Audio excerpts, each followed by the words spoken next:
Hello and welcome to Easto Talks. My name's Harry Easterby and I'm bringing to you this podcast to give you a fruitful insight into British racing. What do? I started off a racing syndicate back in 2019 called the Racing Emporium. We've gone well since and hopefully we can have a lot more success in the future. I'm also a presenter for Race Day TV, the world famous Race Day TV with the orange microphone. Last week we covered 3 countries, starting off in Scotland at Hamilton, then Frankie flew over to Hong Kong, and then I presented at York on Thursday for the Dante. What made me want to start a podcast?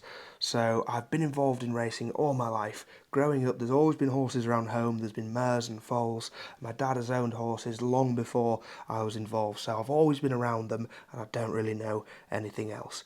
If you know me, obviously you'll know I'm 6'4" and touching 18 stone, so it's pretty obvious I'm not a jockey. But I'm a person who likes to let my opinion known, and I couldn't think of a better way than doing that than starting a podcast. A podcast is a great way, the modern way, to getting new people into something. So I'm trying to get new people, younger people, into the sport of horse racing, the brilliant sport that it is.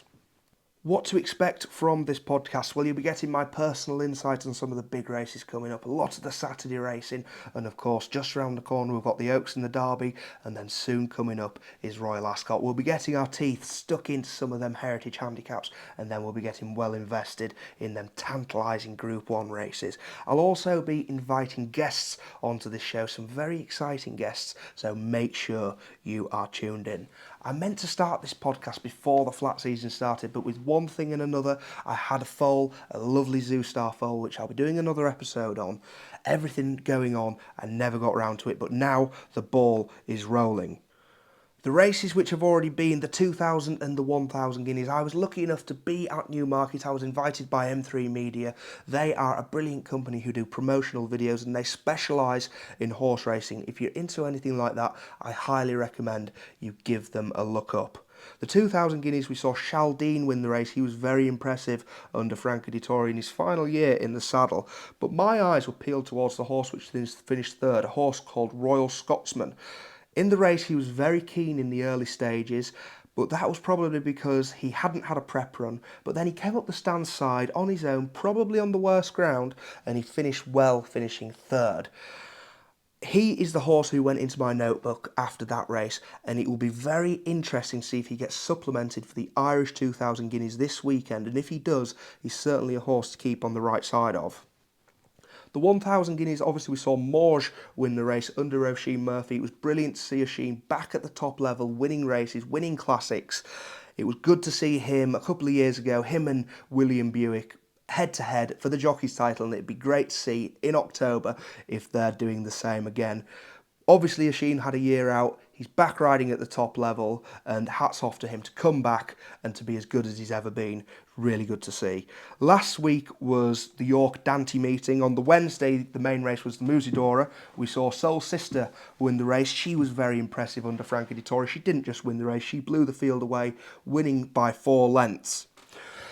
She really did impress me, and obviously all roads lead to Epsom. She won that race off a mark of 84, probably, correct me if I'm wrong, but I can imagine that was the lowest rated horse to ever win the Musidora.